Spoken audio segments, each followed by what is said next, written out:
ginawa mo, kung papanoorin, talaga nakakagalit yan. Ibig sabihin, ano eh, yung nagnakaw ka, tapos mamamalo ka pa ng driver eh. Diba? Ito eh, jumper. Ibig sabihin ng jumper, yung mga sumasampa sa mga truck. Yes, sir. Tapos nanakawan yung mga toolbox, kung ano-ano mga pwedeng pakinabangan dyan. Isa na nga yung yung pangloda nila ako nito, nanakawin sana, buti nakita ng driver at saka pahinante.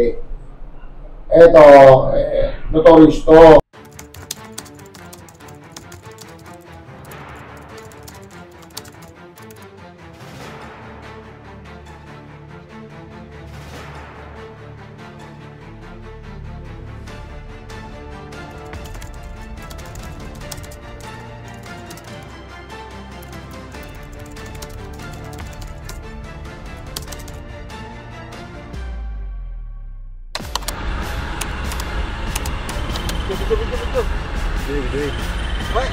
Apple palata.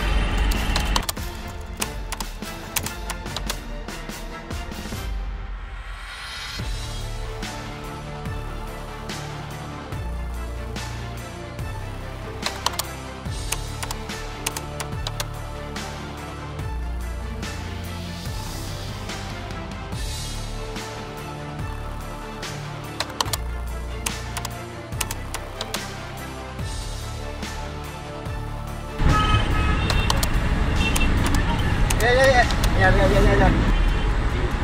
May kutsilyo.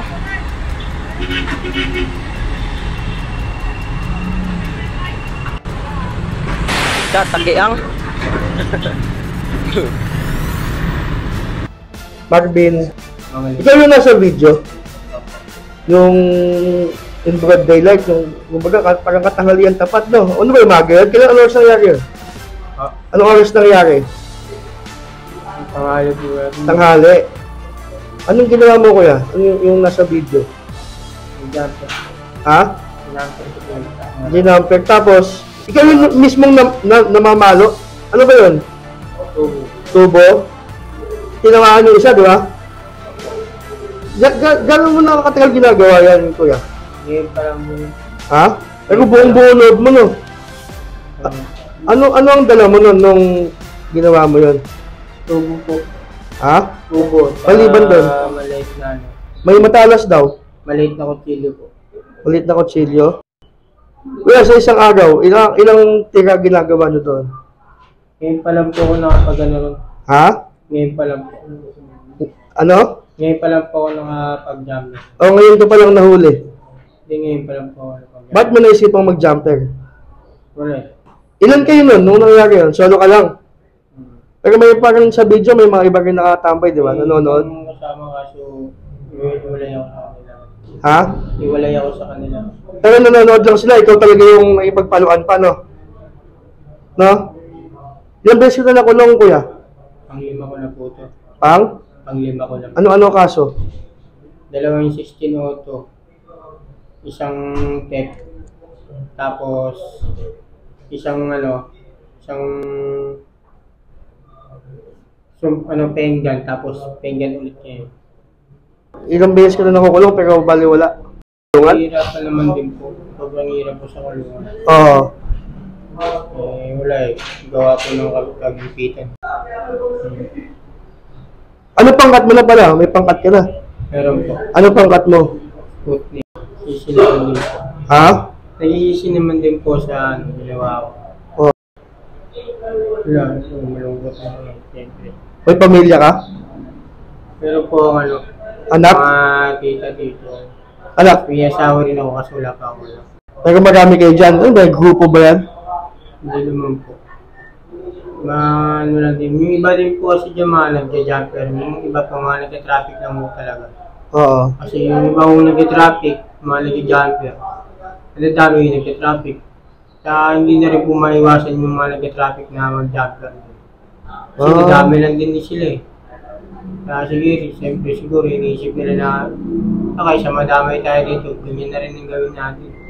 Kaya ganun na lang yung ginagawa. Kaya naman din magbago.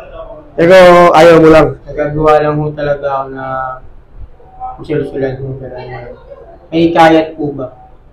May kayat. Nung sa viral video, may nagkikayat ba sa'yo? Wala. May gayat lang ho talaga ako. Nagkikayat ka lang. Sabihan lang ho talaga ako na sampang. Oo. Kali po yung nararamdaman ko, siyempre, sila po yung nagsabi na, tara huwag natin, ganito, ganyan. Tapos, bandang muli, ikaw rin pala yung iiwan nila. Wala yung isang ano sa kanila. Yung totoo, kuya, nagkikayat ka, pero ilang beses ka nang tumitira? Hindi. Ngayon pa lang po talaga ako. Dahil nagkikayat ka lang. Kasi, ito po talaga, nag-traffic lang, hindi talaga ako. Ikaw? Nag-traffic lang. Tapos sabay, siyempre, mambay lang din ako sa gilid. Nakita nila yung lola sa truck. Nagkasabihan sila, truck, yung ganito ganyan. Tapos sinigahit nila ako na, sabi ko natin yung lola, ganito ganyan. Sabi sinampa ko ngayon. Kaya yung nakuha ko ng lola, nilaglag ko sa truck. Pagulin na lang, nagtakbuhan na sila, yung bumamahin pa natin sa kanila. Ang ginawa ko, yung tubo nila sa gilid, kinuha ko. Pinampas ko sa driver. Pinamahan, tapos sabay yun. Nahawakan niya, naipagagawal sa akin. Tumusok ko sa ganito. Ha? Tumusok ko sa ganito. Yung tubo. Sumatala ka, di ba? Yung dalawa. Bakit? Para saan? Maliit lang na Para saan yun? Panabla, panakot. Pares lang. Wala, yung permission ginagawa nyo, alam mo ba na sobrang talagang kawawa naman ng mga motorista, mga truckers. Alam mo yun? Naisip ko naman din po yun. Oo. Talagang may kahit lang talaga ako. Nakikayat ka lang. Talagang nag-traffic lang talaga. Kaya ganun, sabi mo, yung mga nag-traffic, nadadamay. Bandang huli, tumitira na rin, ganun. Minsan napalo ko po ng driver, nangingi po ko sa kanyang pasensya. Kahit lang po talaga ako na kung bakit nakuha ko ng lola na ito, saka pagpalaan ako sa iyo. Pasensya na po talaga.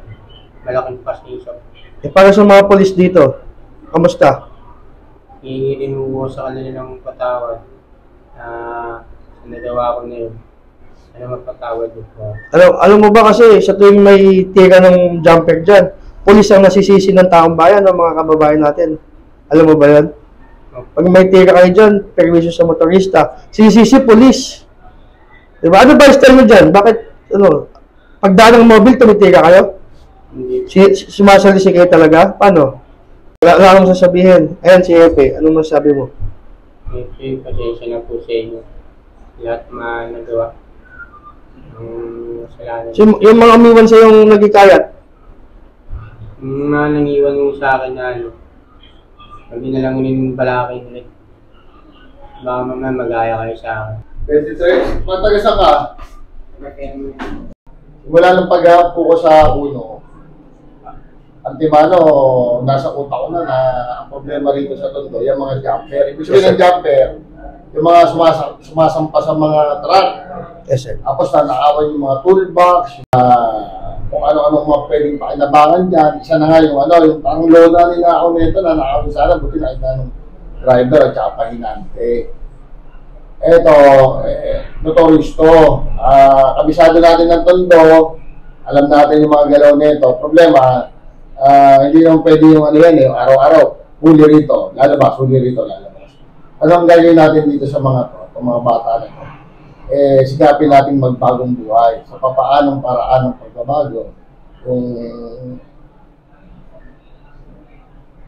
ano yung natin puso nila, yung halukain natin yung kalooban nila na hindi sa ganyang pamamaraan Bubuhay, sir. nabubuhay sa panglalaman, pagkananakaw ng kapwa. Kasi tayo, galing din tayo sa hirap, Abin? Galing tayo sa hirap, pero hindi natin gagawin yan.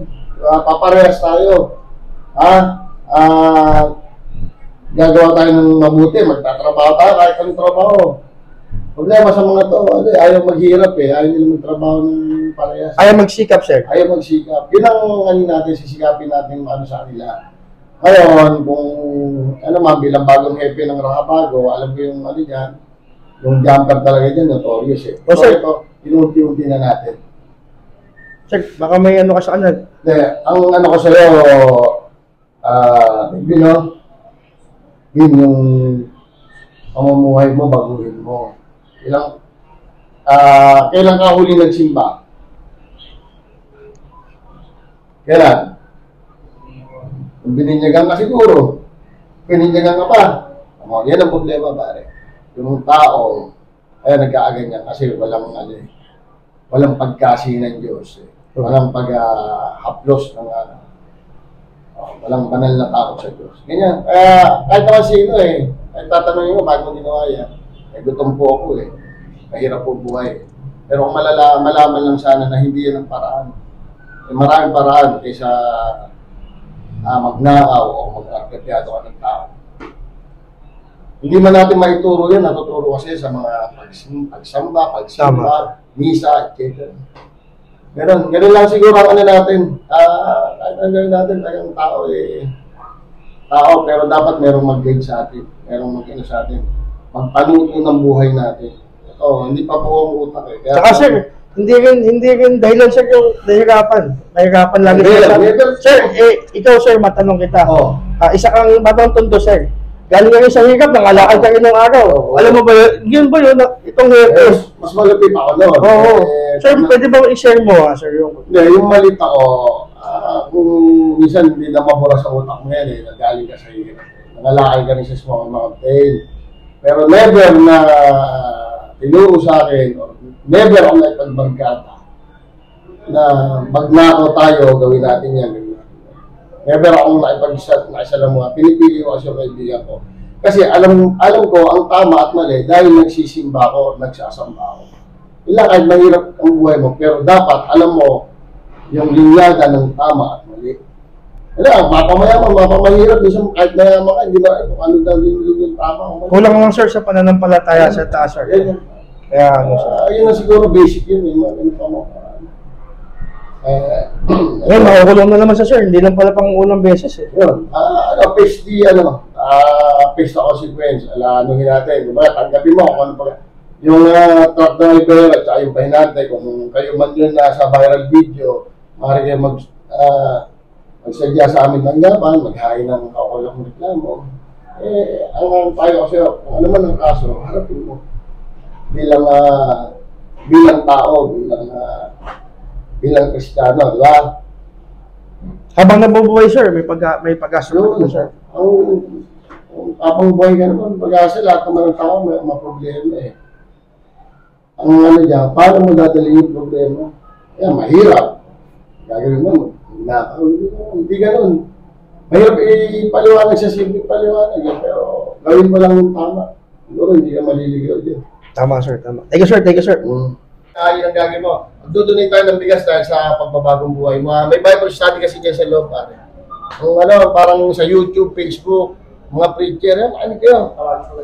Kaysa puro kismis na nagagawa nila sa loob. Tapos may donate ng bigas, may nagbibigay ng nagpabilitan ng rice cooker. Para may lutuan kasi iba dyan, walang Tama, walang mga dalaw din. Durog-durog din ang kalooban mo. Touching live sige sir, no? Ano ka dyan, yung kumaga banking on yung bumabanda ka ng na sana, na kahit isa dyan may magbago. Kanila. Nasana sir, kahit isa na itong kahit bata. isa sa kanila, may matouch yung puso nila, di ba sir? Yung puso, babait ng mga to. Bago na nga. Tama sir, tama. Simple pa mamaraan. Salamat po. Maraming salamat po sa lahat sa mga payo sa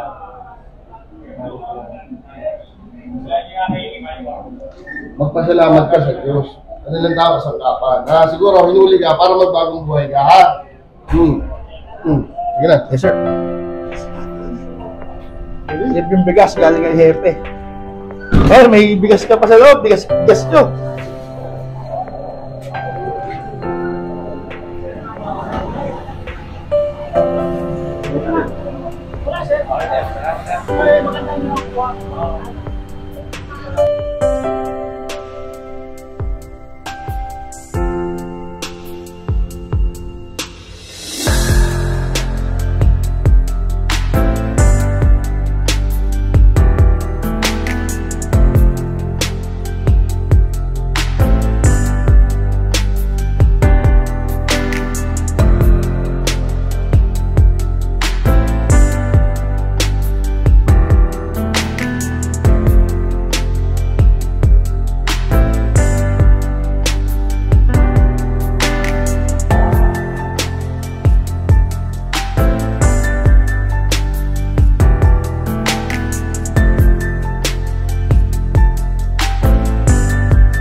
Maraming salamat po, sir. Jumper. Yung jumper, yan yung mga umakit at sumasakay sa mga truck natin pag merong traffic. Yan, matagal na, perennial problem na ng ng Radial 10, Route 10. Ang ano dyan, yung mga normal na police intervention, pagpapatrolya, police presence, checkpoint, tsaka galugad. Pero sa ibabaw ng lahat, kahit gawin mo yan, dahil nga tondo to, kalimitan sa mga tao, karamihan sa mga tao, medyo kapos sa pangailangan, kaya nagsusort sila sa ganyang pagnanakaw. Ang ano namin dyan, may pagtulungan kami sa barangay. Paano ba magkaroon ng ano yan? Pagkaroon ng self-sustain na pamumuhay ang mga tao na yan. Sa DSWD, hingi tayo ng tulong niya sa mga interagency na pwede natin kaakibat. Kasi pagka hindi mo na ibigay yung pangailangan, ganyan ang gagawin nila eh. And then yung siguro moral recovery. Kumbaga, babarangay tayo para yung aspeto ng espiritu ng tao, mapagbago nila yung klase ng pamumuhay nila. So, lumalabas sir na hindi lang anti-criminality o kagaya ng mga upland galugan sir ang magiging hakbang niyo sir. Ipapatupad nyo rin po pala sir yung programa ng ating Regional Director, Police Brigadier General Jose Melencio Nartate sir na kumbaga sir, touching lives yung servisyong gagawin niyo po sir. Yun, ano yun, importante yun eh. Kasi kahit gaano kakagaling na pulis, kahit gaano kakagaling na operatiba, o kahit gaano kagaling ng station commander, ang kagalingan mo sa paghuli, pag-aresto ng mga kriminal, pero may kapabalian yan eh. Hindi lang sa ganung pamamaraan eh. You touch lives, you touch the soul. Yung pag-uugali o yung moral metric ng tao. Yun ang ano. May mga pamamaraan eh. Siguro, lagi kong sinasabi, corny man pakinggan yan, pero ilapit natin sila sa Diyos. Ganyan. Ilapit natin sila sa Diyos sa pamamaraan na mali tayo salita ng Diyos. Ganyang bagay.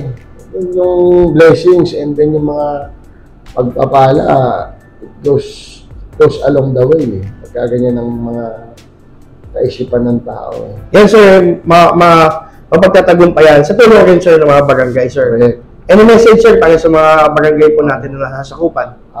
Ako po yung bagong station commander ng Station 1 sa ating barangay na kasama namin tuwing gabi.